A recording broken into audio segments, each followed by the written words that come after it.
നമസ്കാരം, ഫോളോ അപ്പിലേക്ക് സ്വാഗതം. നമ്മുടെ ഇന്നത്തെ വിഷയം കേരളത്തിലെ രാഷ്ട്രീയം ഒരു സേവനമാണോ അതല്ലെങ്കിൽ ഒരു കുടുംബ ബിസിനസ്സാണോ എന്നുള്ളതാണ്.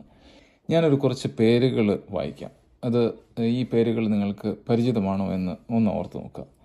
KS Sabarinathan, G Karthikeyan, Hibi Eden, George Eden, MK Muneer, CH Muhammad Koya, Anoop Jacob, TM Jacob, Shibu Baby John, KP Mohanan, PR Kurup, Francis George, KM George, PK Basheer, PC ദിഹാജി, VR Sunilkumar, VK Rajan, Aryadan Shoukath, Aryadan Muhammad, Ganesh Kumar, Balakrishna Pillai, AK Antony, Anil Antony, Oommen Chandy, Chandy Oommen, Veerendrakumar, Sreyams Kumar, Karunakaran, Muraleedharan, Padmaja, KM Mani, Jose K Mani.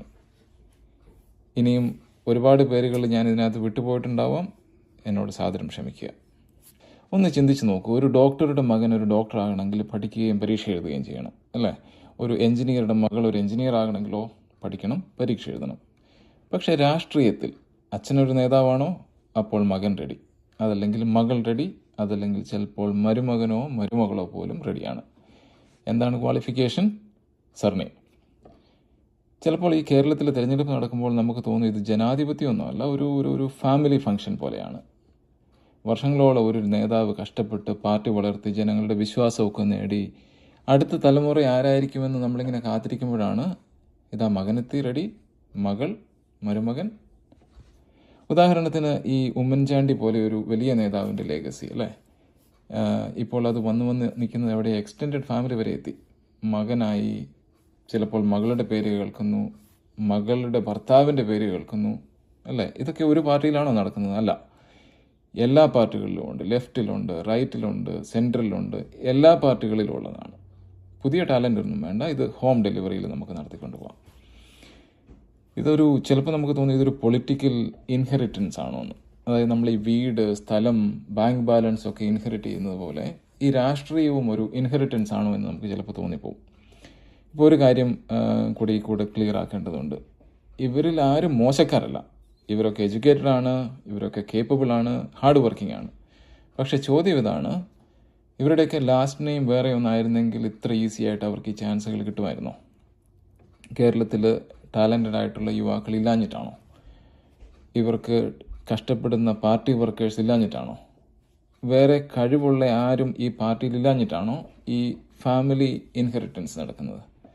അല്ലേ? എത്ര പാർട്ടി പ്രവർത്തകർക്ക് ടിക്കറ്റ് കിട്ടുന്നുണ്ട്? അവിടെ ഒരു ഫാമിലി കോട്ടയാണ് ഒരു സൈലൻ്റ് ആയിട്ട് വർക്ക് ചെയ്തുകൊണ്ടിരിക്കുന്നത്. ഇതിൻ്റെയൊക്കെ വേറൊരു വളരെ തമാശ എന്താണെന്ന് ചോദിച്ചാൽ, ഇത്തരം പ്രിവിലേജ് കൈമാറുന്നതിനെതിരെ ഒരിക്കൽ പോരാടിയിരുന്ന ആൾക്കാരാണ് ഇതേ കാര്യം ഇപ്പോൾ ചെയ്തുകൊണ്ടിരിക്കുന്നത്, അല്ലേ? ചോദ്യം ഇതാണ്, ഇത് ജനാധിപത്യമാണോ അതേ ഒരു ഫാമിലി സബ്സ്ക്രിപ്ഷൻ പ്ലാനാണോ? നമുക്ക് ഇതിൽ മാറ്റം വരുത്താൻ എന്ത് ചെയ്യാൻ പറ്റുമെന്ന് നോക്കാം, അല്ലേ? ഒന്ന്, പാർട്ടിക്കുള്ളിൽ വ്യക്തമായ കൃത്യമായ തിരഞ്ഞെടുപ്പുകൾ വേണം.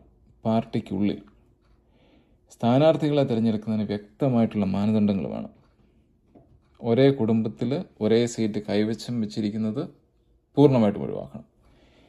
ഇതിലൊക്കെ ഉപരിയായിട്ട് അർഹതയില്ലാത്ത ഈ കുടുംബ അധിഷ്ഠിത സ്ഥാനാർത്ഥികളെ കാണുമ്പോൾ വോട്ടർമാർ നിരസിക്കണം. അതാണ് നമുക്ക് ചെയ്യാനുള്ളത്. അവസാന വരിയായിട്ട് ഒരു കാര്യം കൂടെ, ജനാധിപത്യം ഒരിക്കലും ഒരു പാരമ്പര്യമല്ല, ഒരു നേതൃത്വവും പിതൃസ്വത്വമല്ല. Thank you.